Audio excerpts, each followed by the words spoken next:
अस्सलामु अलैकुम प्यारे बच्चों, हम आपकी किताब जो है टेक्स्ट बुक उसका चैप्टर नंबर 7 हम समझने की कोशिश करते हैं। ये चैप्टर जो है ये फ्रैक्शंस के बारे में है।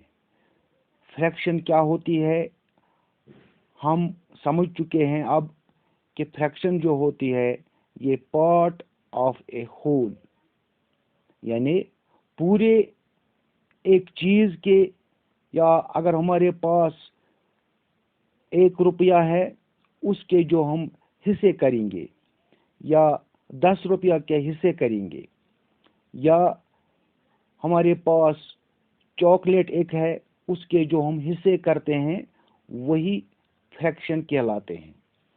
इसके बाद हमने फ्रैक्शन को नंबर लाइन पर हम कैसे दिखाएंगे वो भी हमने देख लिया। तो इसके बाद हमने प्रॉपर फ्रैक्शन पढ़ा। Proper fraction PROPER proper fraction पढ़ा। एक प्रॉपर फ्रैक्शन क्या होती है कि जिसमें न्यूमरेटर जो होता है ये numerator is less than denominator. हाँ, जैसे मैं लिखता हूँ 2/6, ये एक फ्रैक्शन है, लेकिन इसमें न्यूमरेटर जो है 2 ये छोटा है, डिनोमिनेटर जो है इसका 6 इससे छोटा है। इसको हम प्रॉपर फ्रैक्शन कहेंगे। या दूसरी मिसाल में आपको यहाँ बताऊंगा, अगर हमारे पास ऐसे है 3/8, ये भी प्रॉपर फ्रैक्शन है।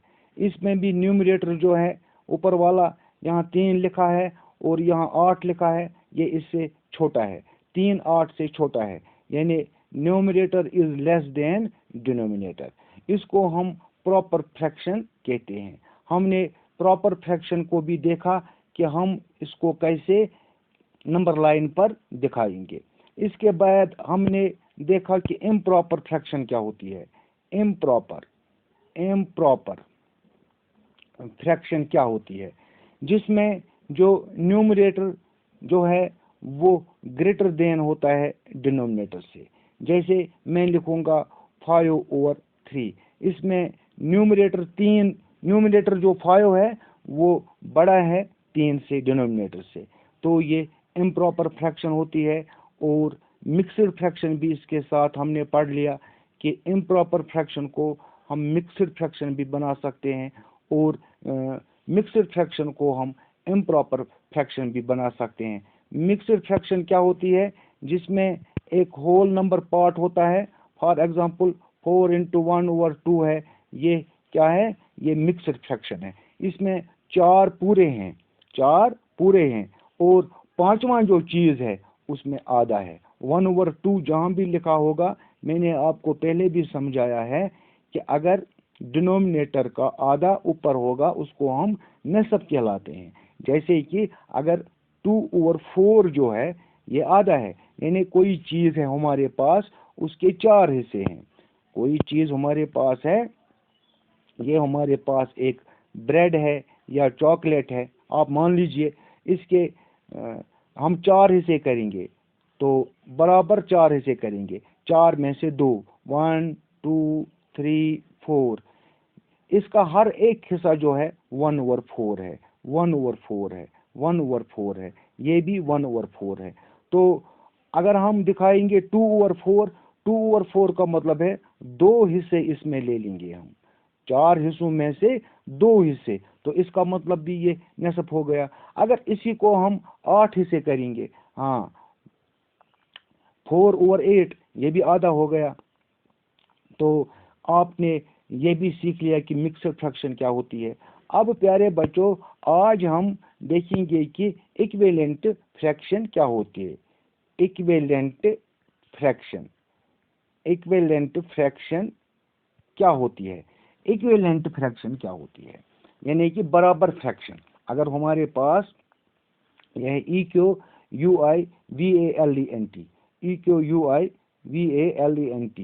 इक्विवेलेंट फ्रैक्शन, तो इक्विवेलेंट फ्रैक्शन जो होती है वो क्या होती है?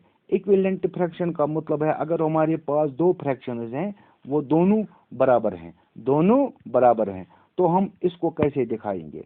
प्यारे बच्चों, हम एक यहाँ पर एक चीज ले लेंगे। फॉर एग्जाम्पल, ये मैंने यहाँ मैं एक ब्रेड लेता हूँ यहाँ, इसको आप ब्रेड मान लीजिए, इसको आप चॉकलेट मान लीजिए, इसको आप कोई सा भी चीज मान लीजिए। प्यारे बच्चों, हम इसको बराबर दो हिस्से करेंगे। ये पहला वाला हिस्से दो हैं, पहला वाला हिस्सा भी 1/2 है और ये भी 1/2 है। तो 1/2 का मतलब है आधा, तो हमने इसको जब आधा किया तो ये 1/2 है। अब इसके इक्विवेलेंट जो दूसरी फ्रैक्शन है वो कौन सी होगी? एक लड़का कहता है कि मुझे दे दो आधा, इस चीज को आप नस्ब करो और आधा मुझे दे दो। दूसरा लड़का कहता है नहीं, इसको हम 4 हिस्से करेंगे। कितने? 4। तो मैं जिसको 4 हिस्से करूंगा। अब मैंने इसके 4 हिस्से बनाए। ये कहता है इस सेब को, इस ब्रेड को हम 4 हिस्से करेंगे, मुझे 4 में 2 दे दो। ये मैंने 4 हिस्से किए, तो हर हिस्सा कितना बनता है? 1/4।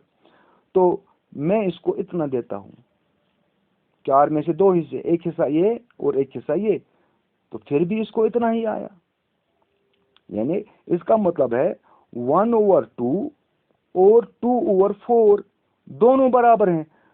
That means 1/2 is equal to 2/4।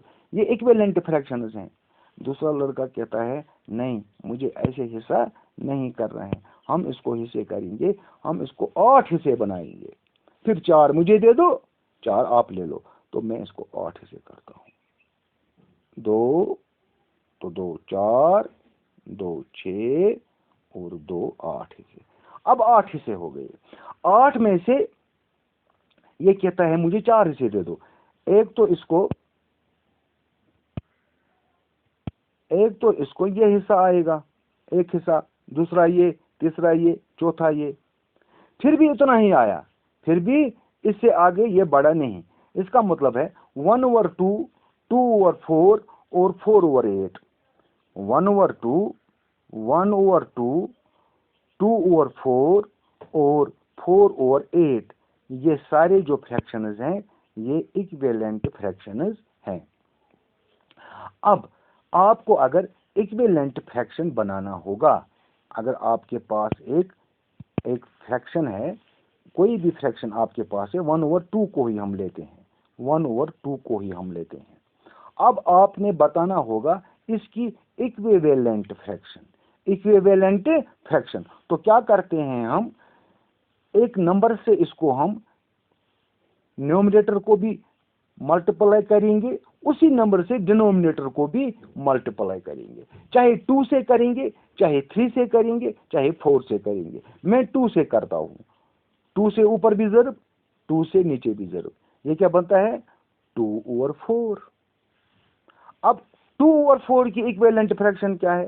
फिर से 2 से मैं करता हूं, इसको ज़रब, ये बनता है 4/8। इसका मतलब पहले हमारे पास था 1/2 is equal to 2/4 is equal to 4/8। जो मैंने आपको अभी ये ब्रेड पर दिखाया कि 1/2 भी उतना ही हो गया जितना 2/4 होता है, उतना ही 4/8 होता है।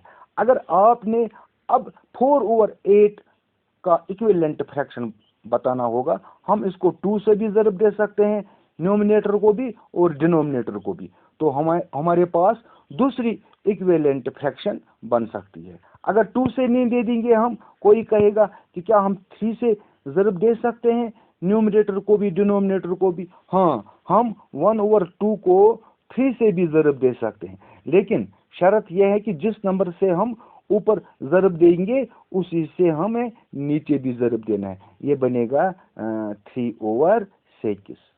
मैंने आपको बताया है 1/2 अगर नस्ब हो गया तो 3/6 भी नस्ब हो गया, क्योंकि डिनोमिनेटर का नस्ब न्यूमरेटर है। जब भी आपके पास डिनोमिनेटर का नेसब ऊपर न्यूमरेटर आपको दिखेगा, इसका मतलब है ये आधा है, ये आधा है। इसी तरह से अगर आपके पास 3/5 कोई फ्रैक्शन है, आपने बताना है इसके 5 इक्विवेलेंट फ्रैक्शंस बताइए। तो पहले हम 2 से इसको ज़रब देंगे, ऊपर भी नीचे भी, फिर और 2 से देंगे, या 2 से नहीं देंगे, पहले 3 से देंगे। हाँ, तो ये बन जाती है 3 3 जार 9, 3 5 जार 15। फिर हम इसको 5 से देते हैं, फिर भी इसके इक्विवेलेंट बन सकती है वो। ये जरूरी नहीं है कि किसी भी नंबर से, मतलब हमारा है कि कोई भी नंबर आप 11 से दे दो, आप 12 से दे दो, 13 से दे दो, 4 से दे दो, 8 से दे दो, लेकिन अगर हम 1/2 को 8 से देंगे तो 8 से इसको डिनोमिनेटर में भी ज़रब देना है। ये बनती है 1 8 1 is 8 and 8 2s are 16, 8/16। 1/2 भी वही है और 8/16 भी वही है। इस तरह से हम इक्विवेलेंट फ्रैक्शन बना सकते हैं। तो हमें क्या करना है, न्यूमरेटर को भी और डिनोमिनेटर को भी हमने एक ही नंबर से ज़रब देना है, एक ही नंबर से ज़रब देना है, तो हमारे पास इक्विवेलेंट फ्रैक्शन बन सकती है। प्यारे बच्चों, अब हम एक्सरसाइज नंबर 7.3 पर आएंगे। इसका पहला सवाल आप देख लीजिए, 7.3। तो पहला क्वेश्चन है इसमें, पहला क्वेश्चन है right the fractions, are all these fractions equivalent. हाँ, यहाँ सर्कल्स दिए गए हैं, यहाँ सर्कल्स दिए गए हैं। पहला वाला सर्कल जो दिया गया है इसमें आधा शेडेड है और आधा शेडेड नहीं है, तो इसके लिए क्या लिखेंगे हम, 1/2। 1/2 आप किताब पर देख लीजिए, शेडेड है यानी सर्कल को नस्ब किया हुआ है, सर्कल का जो डायमीटर डाला गया है। तो आधा जो सर्कल का है सेमी सर्कल कहलाता है, आधा सेमी सर्कल जो है इसका वो क्या है, शेडेड है, उसको रंग किया गया है, इसका मतलब है वो 1/2 हम वहां लिखेंगे। दूसरा सर्कल है, इसके कितने हिस्से हैं, 4 हिस्से हैं, इसके 2 डायमीटर डाले गए हैं, 4 हिस्से बनाए गए हैं, और 4 में से कितने हिस्सों को शेड है, 4 में से 2 हिस्सों को शेड है। तो मैं लिखूंगा, इधर लिखूंगा मैं 2/4, 2/4। तीसरा सर्कल जो यहाँ पर है, तीसरे सर्कल में 1 2 3 4 5 6 हिस्से इसके हैं, कितने हैं, 6 हिस्से। 6 में से 3 को शेड है, 3 को शेड है, तो मैं लिखूंगा 3/6, 3/6। हाँ, चौथा सर्कल जो है इसमें कितने हिस्से हैं, 1 2 3 4 5 6 7 8 हिस्से हैं, आप किताब पर देख लीजिए। 8 हिस्सों में से 4 हिस्सों को शेड की हुई है, तो हम लिखेंगे इसमें 4/8। क्या ये आपने फ्रैक्शन लिखना था इनको, कि कौन सा सर्कल क्या फ्रैक्शन हमें दिखाता है। अब आपने बताना है क्या ये सारे फ्रैक्शंस जो हैं ये इक्विवेलेंट है। हाँ, हम देखेंगे 1/2 भी नस्ब है, 2/4 भी नस्ब है सर्कल का, 3/6 भी नस्ब है सर्कल का, और 4/8 भी नस्ब है सर्कल का। तो हम कह सकते हैं कि all these fractions are equivalent, ये सारी फ्रैक्शंस क्या हैं, इक्विवेलेंट। अब इसका बी पार्ट है, वहाँ एक रेक्टेंगल दिया गया है, रेक्टेंगल में छोटे छोटे सर्कल्स हैं, क्या हैं, छोटे छोटे सर्कल्स हैं। पहले रेक्टेंगल में 4 4 8 और 4 12 सर्कल्स हैं। 12 में से 4 को क्या किया गया है, शेड, 12 में से 4 को किया गया है शेड। तो आप क्या लिख सकते हैं इसको, फ्रैक्शन 4/12। अब इसी तरह से दूसरे सर्कल में आप देख लीजिए, दूसरे में है 9, 9 में से 3, वहाँ लिखेंगे हम 3/9, वहाँ लिखेंगे हम 3/9। मैं यहाँ लिखता हूँ दूसरे बोर्ड पर।